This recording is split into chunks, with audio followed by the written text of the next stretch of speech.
Hi hello friends, എല്ലാ കൂട്ടുകാർക്കും പുതിയൊരു പ്രൊമോ റിവ്യൂയിലേക്ക് സ്വാഗതം.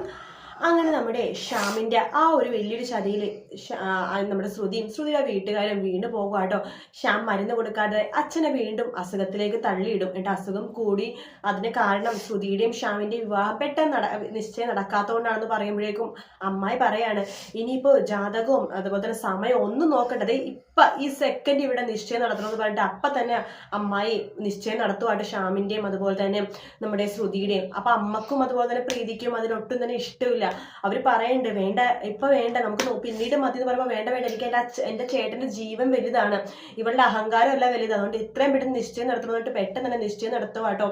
അതിനുശേഷം ഷ്യാം ഒന്നും അറിയാത്ത പോലെ ശ്രുതി ആകെ വിഷമിച്ചൊരു മൂലക്ക് മാറിയപ്പോൾ ഒന്നും അറിയാത്ത പോലെ ഷ്യാം ശ്രുതിയുടെ അടുത്തേക്ക് പോകുന്നുണ്ട്.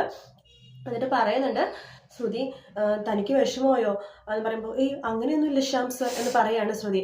അത് തനിക്കറിയാലോ, തൻ്റെ അച്ഛൻ്റെ ജീവൻ നിലനിർത്താൻ വേണ്ടി കൂടിയിട്ടാ ഞാൻ അപ്പോൾ പെട്ടെന്ന് വിവാഹ നിശ്ചയത്തിന് അന്ന് സമ്മതിച്ചതെന്ന് പറയുമ്പോഴേക്കും എനിക്കറിയാം സർ, സാറിൻ്റെ വലിയ മനസ്സ്, അച്ഛൻ്റെ ജീവൻ രക്ഷിക്കാൻ വേണ്ടി സാർ അതിന് ഓക്കെ ആയിരുന്നല്ലോ, അത് നല്ല കാര്യമാണെന്നൊക്കെ ശ്രുതി പറയും. ശ്രുതിയുടെ വിചാരം ഷ്യാം എന്തോ വലിയ നല്ല കാര്യം ചെയ്ത പോലെയാണ്.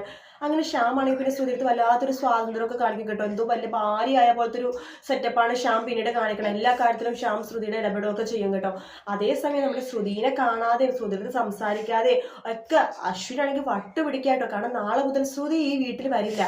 അത് മാത്രമല്ല, അവളെ കാണില്ല, ഒരിക്കലും ഇനി കാണാൻ പോവില്ല, അവളുടെ വർത്താനം കേൾക്കില്ല, അവളായിട്ടൊരു ബന്ധവും ഇല്ലെന്ന് പറഞ്ഞിട്ടാണ് വന്നത്. അപ്പൊ അതുകൊണ്ട് തന്നെ ശ്രുതിനെ ഇനി കാണാതിരിക്കാൻ പറ്റാത്തത് കൊണ്ട് അശ്വനാണെങ്കിൽ മാനസികമായിട്ട് വളരെ ഭ്രാന്ത് പിടിക്കുന്ന ഒരു അവസ്ഥയിലേക്ക് പോകുവാണ്.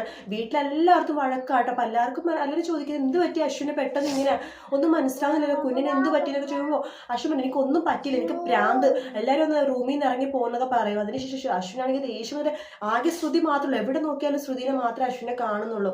അപ്പൊ അങ്ങനത്തെ കുറെ ഭാഗങ്ങളായിട്ട് നമ്മൾ തിങ്കളാഴ്ചത്തെ എപ്പിസോഡിൽ കാണാൻ പോകുന്നത്. വീഡിയോ ഇഷ്ടപ്പെട്ടെങ്കിൽ ലൈക്ക് ചെയ്യുക, സബ്സ്ക്രൈബ് ചെയ്യുക, കമന്റ് ചെയ്യുക. മറ്റൊരു വീഡിയോ ആയിട്ട് നാളെ കാണാം. Good night, take care, bye bye.